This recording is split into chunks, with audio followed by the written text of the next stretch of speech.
fascinating collaboration between two people. Yeah, yeah, and it's always, it's always great. With that piece, when we were first talking about what the painting meant to us, it was, as we were making shakshuka. So it's been a really wonderful, wonderful time being here. So tell me about let's shift gears a little bit. Tell me about your attitude towards practicing. How do you balance your life with practicing? Um, at Juilliard, where I am now, and it was different in high school because I went to a rather intense high school, and so sorry, a lot of I didn't have much free time outside of going to school and then practicing and then doing all my physics homework and philosophy homework and whatnot. Um, but nowadays at school, I try to keep it to 3 to 4 hours of practice, which is when I was in high school I did about 6, which I can definitively say is too much practicing. Don't practice that much. But now when I'm where I'm surrounded by musicians and I'm constantly either in orchestra or in chamber music, um, I really try to balance out that kind of playing with with being in the lab and going over things. I think it's very important to have that balance and not to overwhelm yourself with just your technical practicing. Um, I, have been learning to consider sight reading as a form of practicing, as a very valuable form of practicing. And so I, in the last couple of years, do a huge amount of that with, a certain group of friends that we love to, play quartets together. And, Debbie's quartet is one of our favorites to read, and of course all the Beethovens. Borodin is a guilty pleasure of mine. Um, I try to have a nice balance of technical work and then more intense collaborative work, and then fun collaborative work in those sight reading sessions.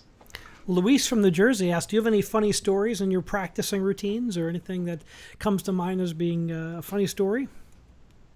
A funny story. Um, I'll give you one. While we were working, my cat jumped on the table and tried to derail the entire podcast. 5 minutes ago. uh, yeah, Hannah has a dog, has a wonderful 14-year-old cockapoo named Toby. And so I've had I've had to relocate where I practice several times because he gets very lonely. And so if Hannah is off doing something, I can't be upstairs practicing because he'll get sad. So I have to go downstairs and practice with him, so that he still knows that we're there for him, and so he'll be pawing at my leg. Um, and every time earlier in the quarantine session, I decided to challenge myself and learn the Last Rose of Summer, because it's a piece that's way out of my comfort zone, and so I figured no one's going to hear me for a while. This is a good time to learn this piece, and so I could tell that Toby was very upset when I was in the early stages of practicing that, because there are a lot of harmonics that weren't speaking, and so that was irritating him. Um, but yeah, Toby's a wonderful little That's puppy. a great story.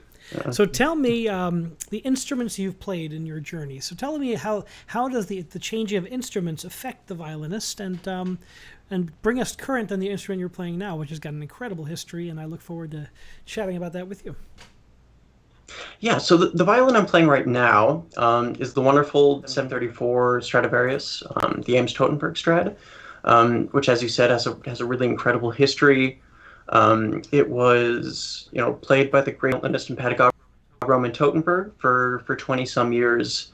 And after a recital all played at the Longy School in Cambridge, where he taught, one of his previous students, when Professor Totenberg was out, schmoozing with the audience members, snuck in the back hall and stole the instruments, and then disappeared for 30 years. And so after that student died, which was a year after Professor Totenberg died, he told his then girlfriend when he was on his deathbed that there's this super valuable instrument lying under a tarp in my basement.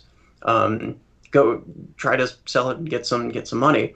And so she found it, and she didn't know what it was. She wasn't a musician, so she took it to a luthier, who called the FBI, and it's called Preet Braha, actually, which is something I find fun.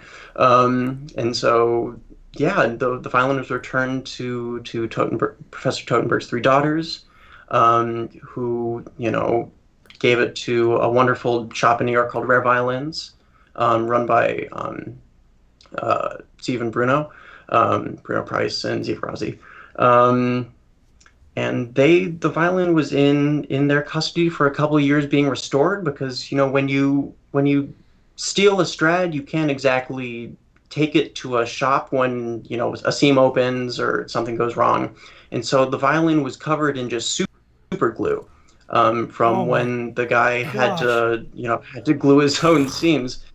Yeah, so they had to take it apart and clean all that off, and enjoyed starting with the cello, just because that Foundation. it's the foundation, and that's not as important when everything's digital, but it's remnants of how Our things tradition and go our in history. live Yeah, music. it's.